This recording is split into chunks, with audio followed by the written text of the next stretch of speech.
It's actually my great joy to be able to talk about the landscape of education and integration of technologies that are emerging in the area of education. Really, when we talk about artificial intelligence as an area of science, we are talking about that simulation of human intelligence in different areas of life. This is by application of technologies that are able to imitate human intelligence and therefore be able to behave like a human being in responding to different aspects that one will request from a computer system. The paradox in education is that we are into building knowledge, inculcating knowledge, and being able to assess competencies and skills that the one who has gone through the training processes. So now when you have another separate human being accessible to the physical human being who is able to respond on behalf of the physical human being, it becomes quite difficult for an educator when you have that human being accessing another human to respond on his or her behalf. So you are not able to determine whether really learning has taken place because the one who is responding is not actually the person you are expecting to respond. It's like you ask me a question, instead of me responding, somebody is responding on my behalf, and I'm seated here. So you may never know what I know or what I don't know. And that's the biggest challenge we're having about AI. And I don't think AI in itself, that kind of a dilemma is a unique one. It's not so unique because over the centuries, any time when technology comes in, it comes to disrupt and destroy the norm. And when the norm is destroyed, then you must create a new norm. And I think that's where we are as educators. We need to create a new norm, where now the disruptor becomes part of the norm. And so it is adapted and exactly. And so what are some of the because then you rightfully say that, well, the norm has been disrupted, we have challenged the status quo, and then the question then would be what are the ethical concerns that then would be raised by AI and would be raised because of AI itself or the existence? When you talk about ethics, you are talking about morals in a given practice. And here the practice is education. So is it morally correct to allow somebody to use knowledge of another person and claim it is yours? Ordinarily, in our education and training systems, we do not create new knowledge from the scratch. We normally build knowledge from others. And one of the best ways of building knowledge is being able to look for the knowledge where it is and then adding your own new findings to improve on the knowledge of the others. So with that understanding, use of AI is supposed to give you a head start, ahead of perhaps if you are using the traditional sources of knowledge to be able to run ahead. What now we need to have is the learner should be able to demonstrate beyond the AI, what is the new knowledge that you have brought in that shows that you have actually learned. And one of the things that, again, those who are so much afraid of AI need to be aware of is that somebody presenting a work which is directly from AI, it is very easy to tell. Because normally a computer is very good in repeating things. So you find a lot of repetition, even the way the sentences are constructed, they are beginning and ending in a similar way, that kind of thing. So maybe what we need to do now is to retrain the educator to be able to detect a work that has been done purely by AI and a work that has a human element in it. I know you have seen when it comes to authentication of users when you're logging in a system, and you are given different images which are blurred and confusing, and then you are told to identify. As a human being, you can do that, but a computer cannot do that. So we need, therefore, to start now also, even in our education systems, as we are developing teachers and educators, start training them how to distinguish a work that is done from AI from a work that has been done by human. And so in this case, we say it's a disruption that we also are adapting and acknowledging and appreciating that it's here with us. So what then would be good and bad knowledge, that is of AI? Okay, now, let me put it this way. You see, as an institution like ZETEC University, we receive learners who come from different areas coming to pursue different programs. And ICT is a cross-cutting technology. It's able to fit not just in one area. You know, some people, when you used to hear ICT, you would think somebody must be a student enrolled for ICT programs. Necessarily, that's not the case. You may be doing bachelor's of psychology, maybe bachelor of sociology and so forth, maybe in the university like ZETEC. But even in so doing, you need to know, how do I use technology in the right way? Yeah. Because anything that is good, when it is used the wrong way, we call it an abuse. So you can abuse a technology, but you can also use in the right way with limits of what is permitted. Yeah. Like when it comes to even the current traditional literature, we normally provide the maximum that you can have of content from someone else, which sometimes, if it's in a research, we normally around 15-30%. And when it exceeds that, then that level of copying from other people becomes too much, and the one can be rejected. Right. So we can still allow you to borrow from AI, but this could happen when now we change from traditional papers that you sit and write to maybe papers that also allow you to do open book exams, which are going into open learning systems where people are able to bring knowledge from different areas and access technologies as they develop knowledge. Because in real life, that's what really happens. Yeah. If like you were to come up with a story tomorrow, I will not lock you up in a room. I'll let you to go out there, interact with every knowledge you can get to come up with a story. So why should we therefore limit our runners that they should not access other resources? They should be able to do that at one point. The future of education, that's the way it's going. But even as we do that, we require to provide limits and abilities to assess how that is done, so that we can have the good and we can avoid the bad. And how do we get the limits and the discipline for that matter? Because, well, in this busy, life, you want to do this, you want to do that. So if you're going to get a shortcut to it, then you definitely opt for the shortcut. But just at what point then do we get some element of discipline to acknowledge that, fine, you can borrow some material from this end, but at the same time, you have to be disciplined enough. And at the end of the day, guarantee us of getting students that are well-baked, because we have been talking about having students that are not well-baked for the industry. You can imagine if someone is going to get all this fodder from, certain sites, and they're almost going to perhaps just change the wordings, but in real sense, all these ideas from there. What are we baking? What are we getting out of the classroom? Rinda, that's a very tough question for me, because it challenges my philosophy and argument. But I think it is a well-intended question, because it causes me to think about the advent of calculators in a classroom. Yes. Because I remember I used to do mental sums, and you'll be made to sleep on the floor, and somebody is having a whip on you. So that when you ask 2 times 2, you say it very quickly. Yeah. and given all those division sums and so forth.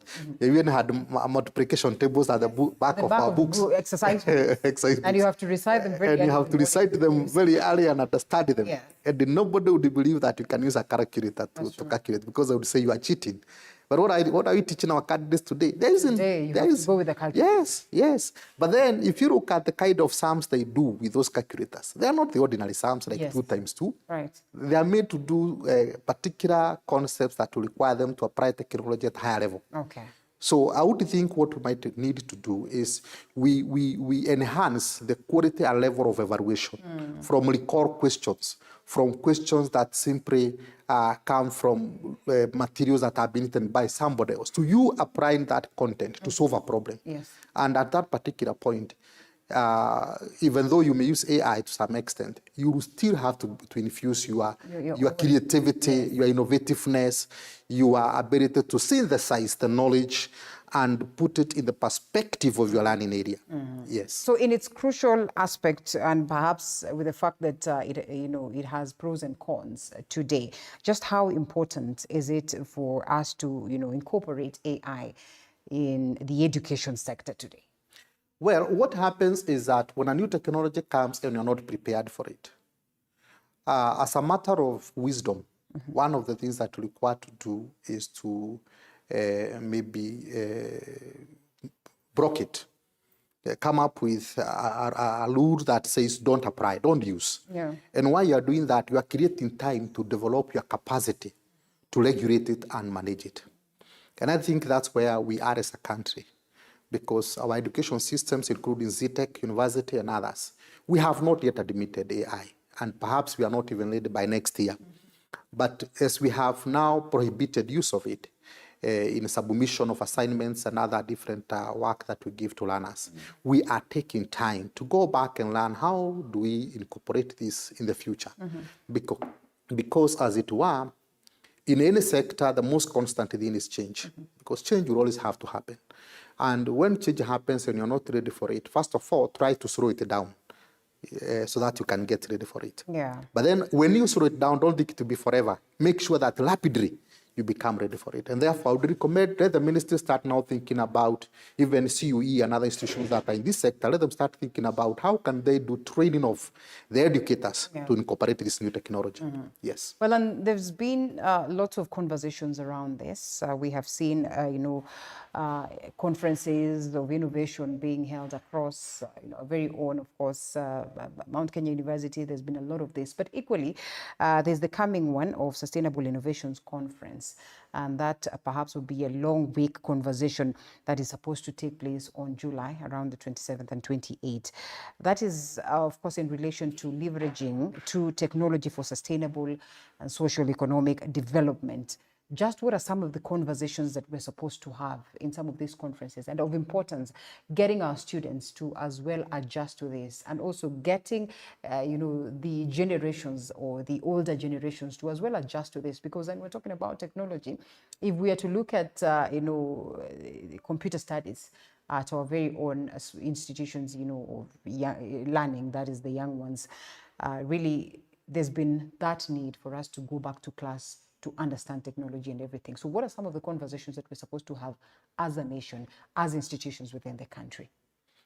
Thank you. You have asked about ZETEC, and you have also asked about the scope of the country. Well, I want to really appreciate that the theme of sustainability is a global theme, even covered within the UN Sustainable Development Goals, because of where the world is heading toward a situation where resources are becoming very scarce with the growth of population and also global warming and other factors that are reducing resources that are available to us to use.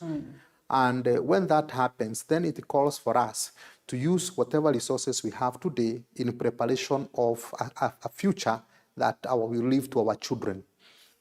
And so when now we will be holding this particular conference this year at the ZETEC University, the conference is going to attract presenters, or has already attracted papers that have come from different universities, both locally and also in other countries, including our collaborators outside Kenya. And this particular conference, ZETEC University Conference 2023 in July, is intended to allow our faculty and students and also other institutions that have brought in their papers to be able to tell the world what is it that we are able to do to hold problems of climate change, to be able to respond to problems of dwindling resources, and to be able to utilize what we have today with a focus of what we need for tomorrow. And one of the things that we are encouraging our runners to do is to participate. And the participation will be in different forms. It may be in form of presenting a conference paper. It may be in form of presenting a poster presentation. It's very simple. Even a bachelor student can do a poster paper. Because all they do is to give one pager about what is their interest and what have they observed in issues of sustainability and what can they do to respond to these issues. And when they present that, they're able to get questions and feedback from the audience.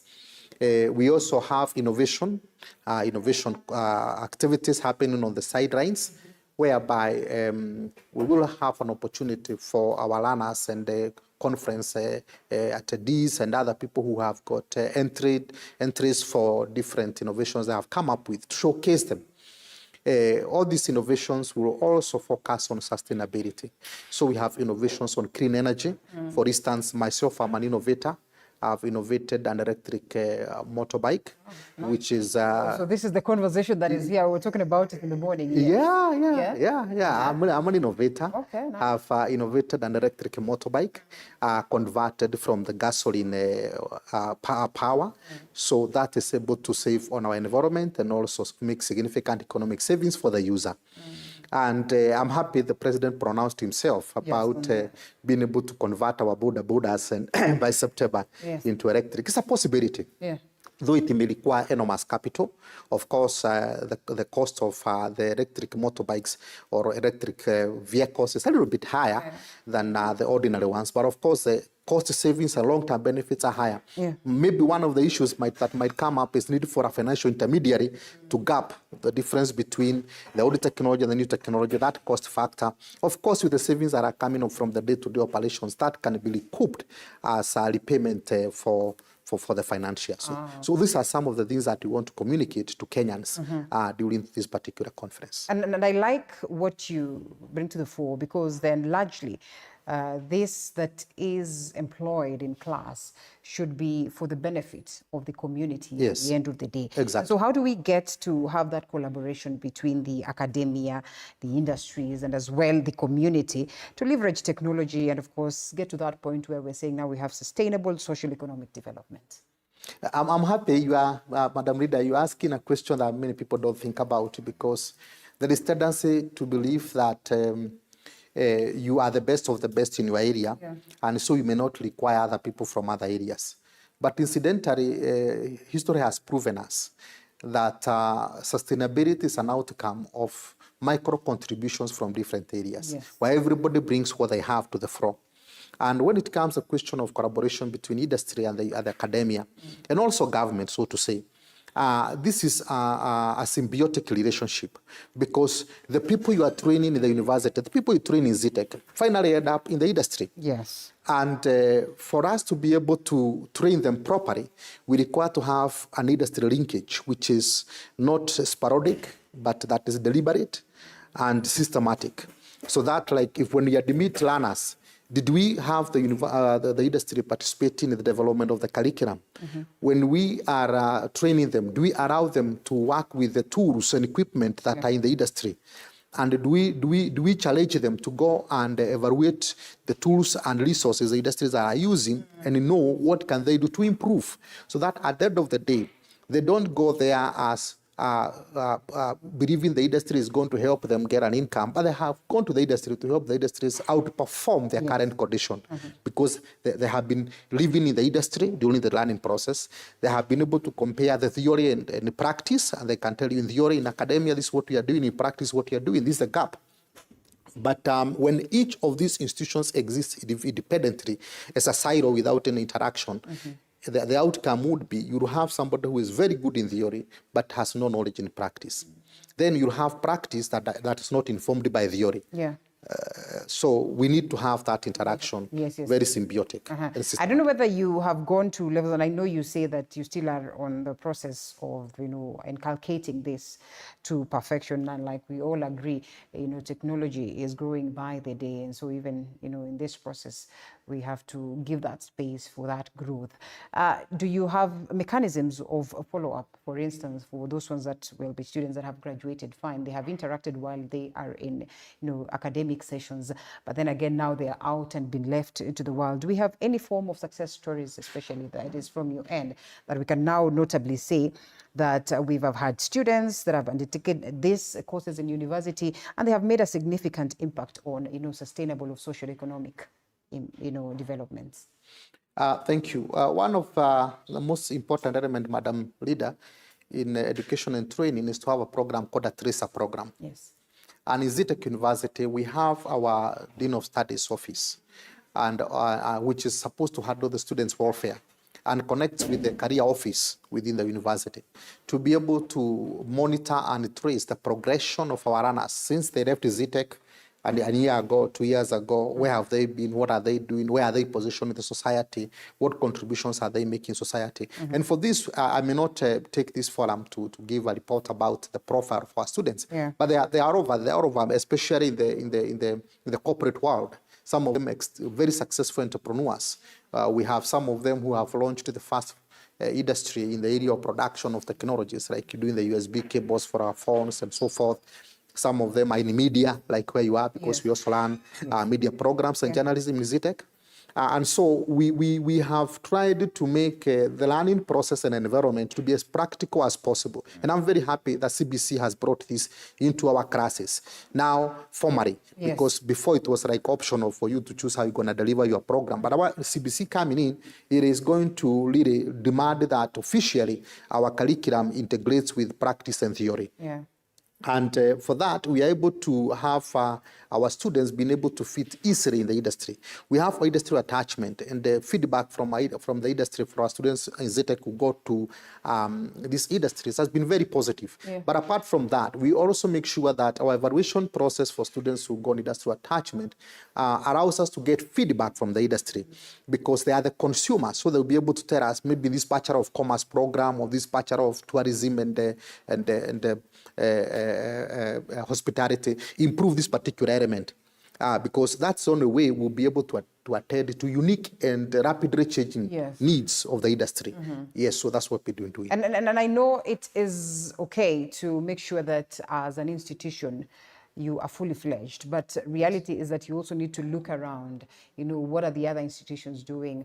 Where is the country at? What are the possibilities that when we incorporate these technological studies in our very own institution, then our students will not go out there to a world that is not ready to receive them. What do you make of us as a country in terms of, adapting to AI, in terms of adapting to technology, in terms of making the space there friendly for those ones that are now going to graduate to the world? First of all, like you say, to offer solutions, but at the same time, at least we all agree that at some point in time, there are others who are going to be employed and others who are going to create that employment.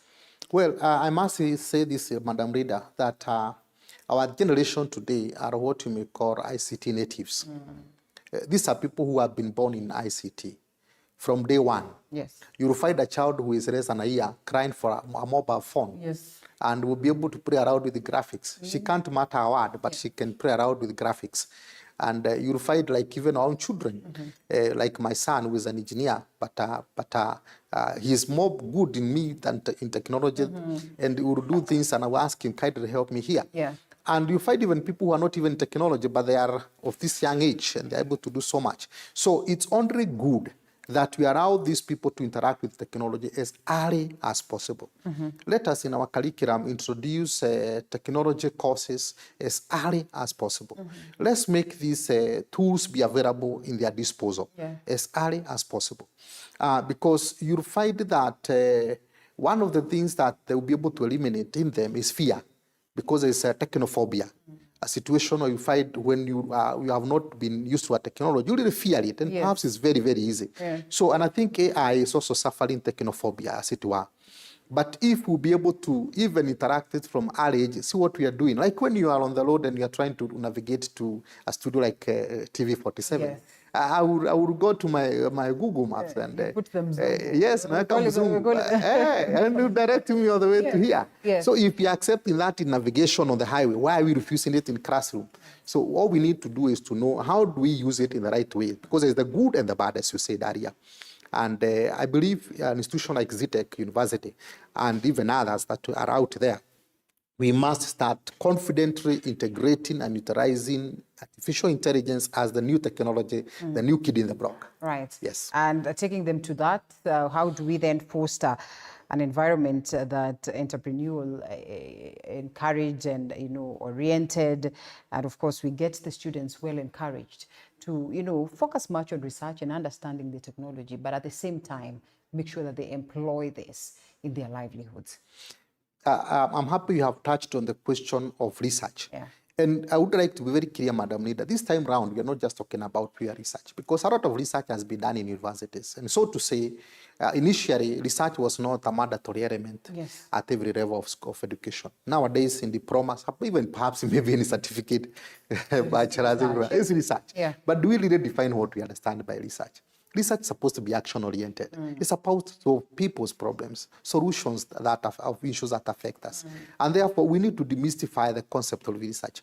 Like ZETEC, we believe we are a research university because we've been very, very keen on action research that attends to immediate needs of the community. If, like, for instance, we'll be doing research on the rural community to be able to determine what are the entrepreneurial issues that affect Mama Boga, that affect the boda operator, How can they access credit? How can they manage the little money they get that they come out of credit risk? Yes. Because most of them are highly risked. We want to de-risk them. So when you look at all those aspects, it's about research that can go to the industry immediately. Right. And that must be tied with innovation, because research, upon being published, it must be converted into products. Yes. That's where now innovation comes in. One of the biggest problems that we have as universities is lack of sufficient funding. And therefore, we tend to go for academic programs because they are straightforward, they don't demand resources. But the minute now you go to research and innovation, the demand is enormous. If you look at the budget that the government allocates to research and innovation in Kenya, it's very little. I think like this year, it's less than $1 billion for this current budget. And yet you want to use the knowledge of the people in this country to grow the country. So I think we need to put more money into research and innovations to strengthen that.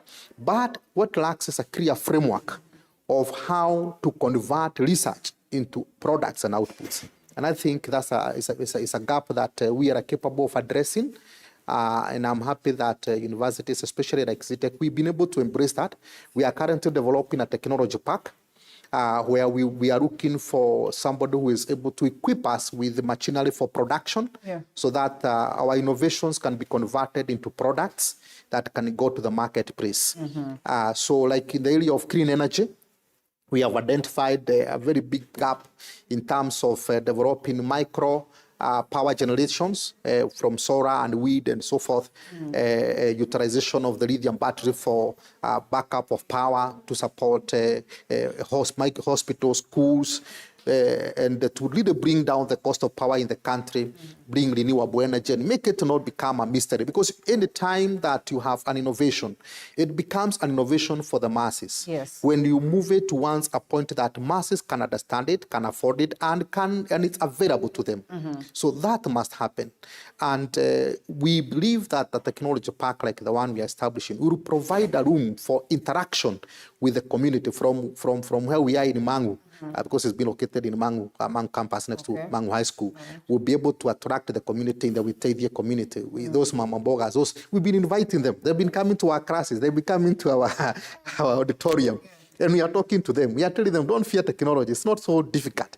Here is how to use it. Right. And we want to integrate all that. And collaboration is very, very important. And so we'd love to know that, you know, beyond, of course, integrating the economy, the society or the communities around, just how well are we open to collaboration, first of all, with the government, which is very, very important. And I think you have mentioned just how important the government should focus on making sure that at least they even fund this process of research further. So collaboration with other external organizations, collaboration with government, just how crucial is it for this to be a success?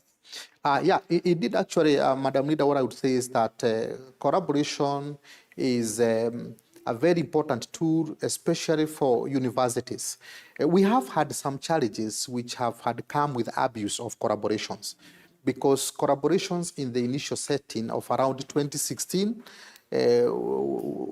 before, the people used to think about them as a way of assimilating the middle-level colleges which were providing TVET programs and becoming them universities. So here we are collaborating with such and such college. And in essence, what we were doing was taking over those colleges and converting them to universities. That's not the model of collaboration we are talking about. We are talking about a collaboration of value addition between entities that have unique capabilities, that have a unique locality and exposure.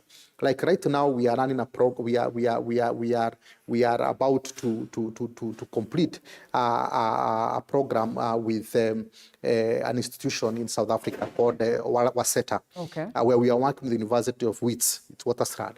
And this is about entrepreneurial development, not just of Kenyans, but of South Africans who are coming to ZETEC University.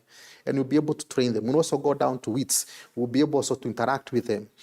So these are the kind of collaborations we are talking about, which are for value addition, not for assimilating others, not for trying to absorb others, but for working with them, that we can have them sustainably move along with us and strengthen us in the areas that maybe you are weak, and in so doing, deliver a unique solution for our people, both locally and internationally. And I know in the conversation that we've had, which is very, very important, we have, somehow by default highlighted of how important then AI is on the question of education. But just how best does it shape the education or, the higher educations? Now, this is what happens.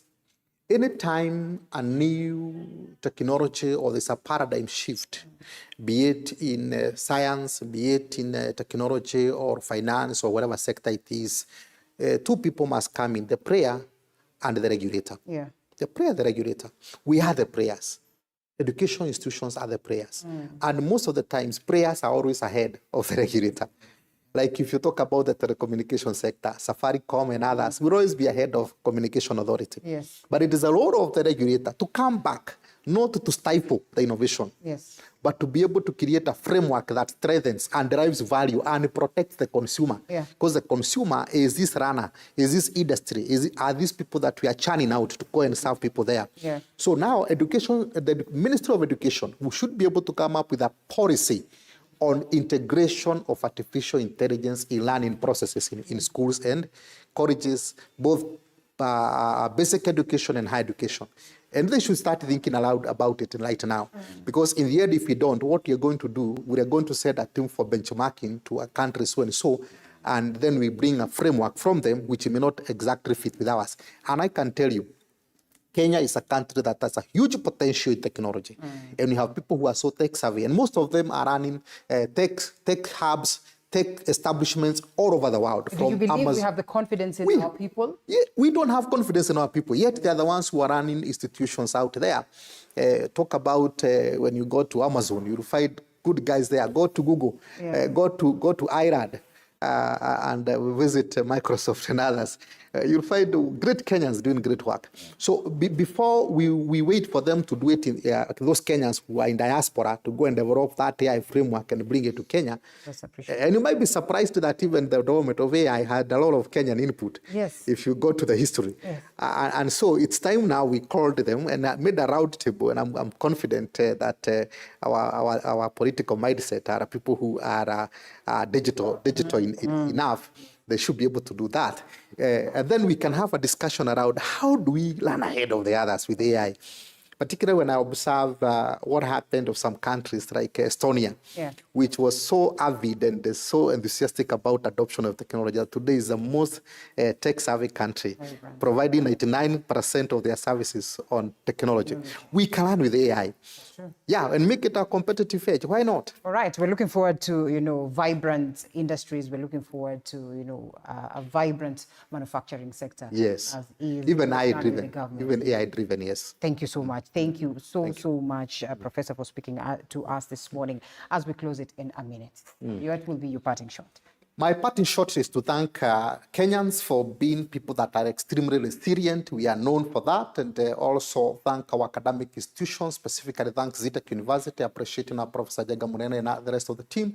And pray that we may continue as we are doing right now, developing programs that are suitable for the communities and our target students, and also to continue enhancing the delivery of our content by adopting technologies to make sure that our runners are able to get the most out of the training and they'll be able to fit within the industry wherever they go. So thank you very much. We are happy as ZETEC to have been invited here and for this session. Thank you very much, leader. I really look forward to another session. Great insights, Professor. Thank you so much, Professor Gitau Kamau, MBA Coordinator and Chairperson of Business Innovation at ZETEC University. It's always good to have this, futuristic conversations, because that's basically where we're headed.